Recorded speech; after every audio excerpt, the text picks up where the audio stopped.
Marge in Charge by Isla Fisher. The Button Family. Mum, Dad, me, Jemima, and Jake. Marge babysits. My name is Jemima Button. I am 7 years old and I am the tallest girl in my class. My little brother is Jakey Pants, though grown-ups call him Jake, and he is 4 years old. He loves wrestling, dinosaurs, and ice cream. We live with our mummy and daddy in an ordinary house on an ordinary street. We used to be an ordinary family until the day our babysitter came. It was 5 o'clock on Thursday, and our family was sitting around the table. Our parents were dressed in their smart clothes. "Why do we need a babysitter?" asks Jake. "Oh, because we are going out for dinner," explains Daddy, patting Jakey Pants on the head. Mummy smiles and says, "We need someone here to look after you." I can see that my baby brother is not happy. He begins to cry. Well, fake cry.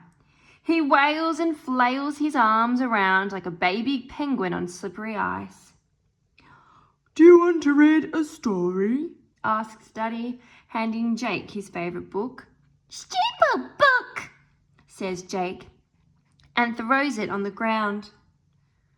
Oh no. I bite my lip. When Jakey Pants starts throwing things, it means he is headed for a tantrum. What will our new babysitter think? The last time we had a babysitter, Jake spent the whole time hiding in his room, building a Lego weapon so that he could destroy her. He was cross at her because she scolded him for covering Daddy's desk with stickers. And then I had to peel them all off. I hope Jakey behaves himself tonight. He can be very stubborn and naughty when he wants to be. "There's your favourite for dinner, macaroni cheese," says Mummy as she puts it in the fridge. Jake's face lights up, but not for long. "And broccoli," he adds, scowling. "I don't want broccoli, and I definitely do not want a babysitter," Jake shouts. "Even if the broccoli is only on your blue T-Rex plate?" Mummy pleads. "Especially then," Jakey retorts. Mummy gives Daddy a panicked look. Everyone knows that my little brother has 2 rules. He won't wash his hair. He says it's boring. He won't eat broccoli, ever. But then we meet someone extraordinary, our new babysitter. Ding dong! That's the doorbell. Straight away, Jakey stops crying and races to the door. He peeks through the window, then takes off his shorts and pulls them over his head. Jake always does this when he wants to wrestle or stop someone from coming in the house, like Uncle Desmond. "Oh, put your shorts back on," Mummy says sternly. Daddy is opening the door. "Meet Marge," Daddy says in the voice he says for his boss at work. I peep from behind Daddy, as I always feel shy around new grown-ups. There she is, Marge the babysitter. Standing in our hallway is a person so small that she only comes up to Daddy's armpit. She is wearing a little yellow woolly hat and reading glasses. Her face looks serious too, and I worry that she will be strict, like my nursery teacher, Mrs. Ratley, who made us eat all our packed lunch even when the sandwiches were soggy. She has a big round belly and skinny legs with knees as knobbly as twigs. "Hi, Marge," I say, and give her my bravest smile. But Jake has only noticed how small Marge is. She's definitely not tall enough to ride a roller coaster. She could even fit in Jake's cardboard box that he uses as his superhero hideout. "Are you a kid or a grown-up?" he asks, peering closely at her. "Definitely a grown-up," answers Marge cheerfully. "Then why are you so small?" demands Jake. "Well, why are you so small?" asks Marge right back. "Because I'm only 4 years old," Jake rolls his eyes. He's brilliant at eye rolling, even though Mummy told him that it's rude to do it to grown-ups. "You look 100 years old," he snorts.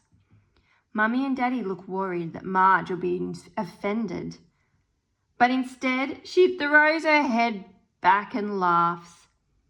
This makes me feel a little bit nervous, so I say, "I'm Jemima." "Nice to meet you," Marge says solemnly, shaking my hand like adults do. It makes me giggle. "Are you a Christmas elf?" asks Jake. "Let me see if your ears are pointy."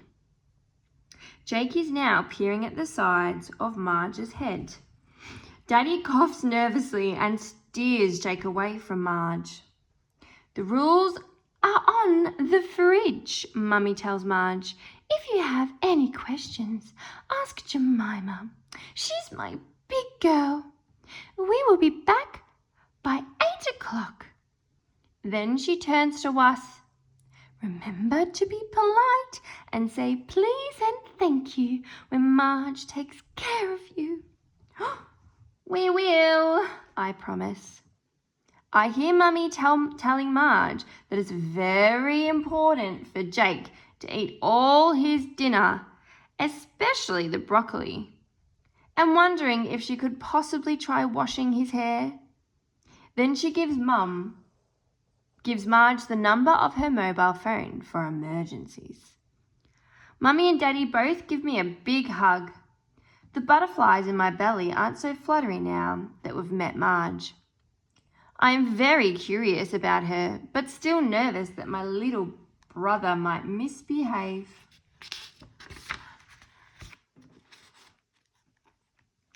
To my surprise, though, he lets Mummy hug him goodbye, which he never normally does. We stand on the doorstep either side of Marge and wave as my parents leave. The minute the car has gone, we head inside. "Are you a dwarf from Snow White?" Jakey asks. "No, and I'm not an Oompa Loompa either," laughs Marge. "Oompa Loompas only exist in Charlie and the Chocolate Factory," I say. "Are you a jockey? Do you gallop horses in a race?" Jake asks. Marge shakes her head.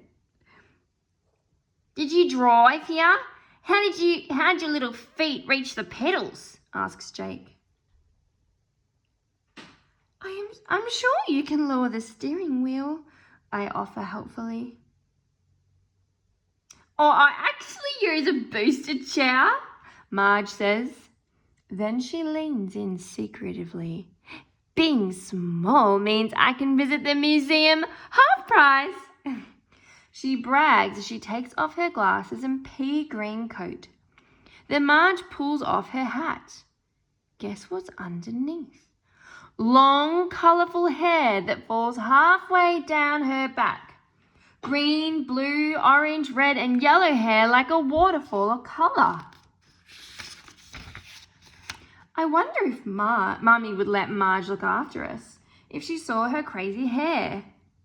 "Wow, I say. Marge crosses her feet underneath her and exhales. I was born Marjorie Beauregard Victoria Boniface, and I am a duchess. A duchess? I ask, blinking. Are you Dutch? Marge laughs, and little creases form beside her blue eyes. No, the King of England's fourth son is my Uncle Leonard. Do you have any children? I ask. Marge shakes her head. But I have 10 pets, 3 white miniature ponies, 3 swans, 2 polka dot Pomeranian puppies, a cheeky long-toothed ferret, and an albino water buffalo. I can barely breathe with excitement.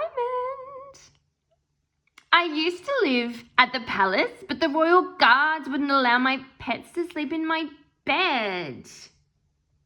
Do you know there are 779 rooms at the royal palace? Oh my gosh, I was always getting lost. Sometimes I would fall asleep looking for my bedroom, so my pet friends and I set off on an adventure to find a new home. North Pole. Alfie, Alvin and Orlando. The swans are not happy with the new home. Too cold.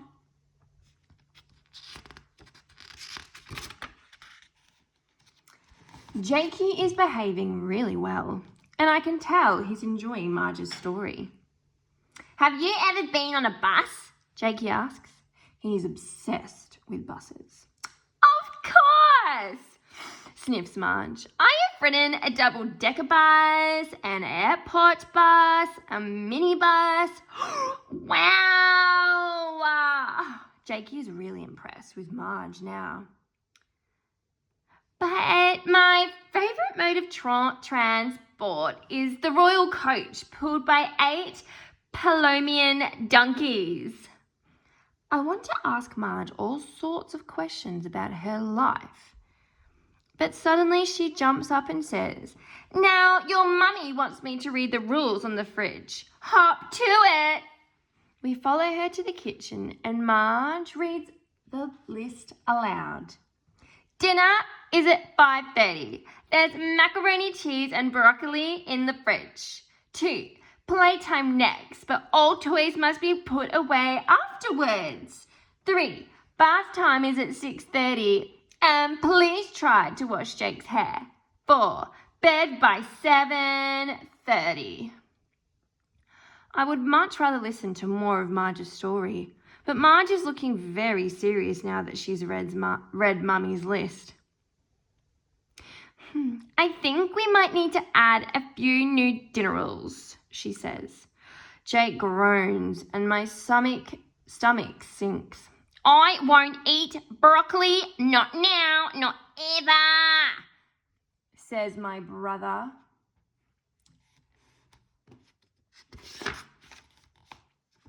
Marge just raises one eyebrow and she grabs a napkin and folds it as she says, I have been to many exotic dinners all around the world. I have dined with princesses, knights, lords, ladies, and I have my own royal dinner making rules, said Marge, as she finishes crafting the napkin into a splendid chef's hat and pops it onto her own head. Jake and I exchange an excited look. Cooking? Our new babysitter is going to let us cook. I race to the bottom drawer and find our aprons.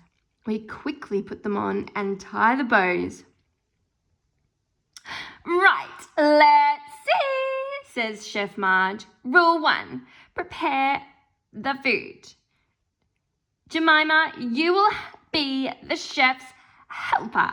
I have no idea what it is, but I begin gathering all the ingredients that Marge tells me to, and Marge informs Jakey that he will be the waiter. Do waiters get to wrestle? Jake karate kicks in the air.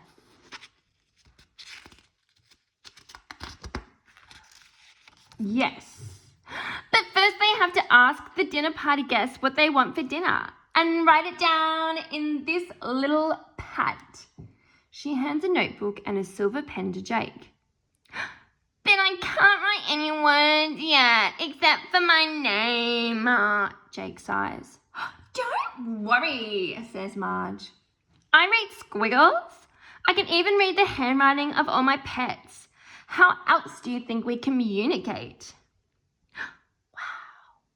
I've always wondered whether chickens could handwrite or rather claw write. It all started when my camel asked me to translate a love letter she had received from a dairy cow. Now that was tough because cows don't use their hooves for writing. Oh, what did I use then?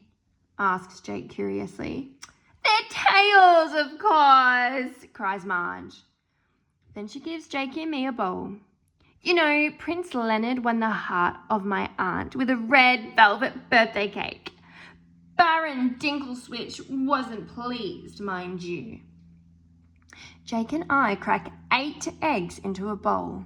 Jakey accidentally drops in half of the shell, but we just cover it up in a pile of flour. Then we add a mountain of cereal and a tea bag for good measure.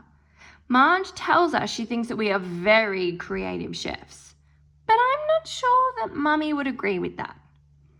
Once everything is cooking nicely, Marge gets the list out again and adds another rule. Rule 2, lay the table.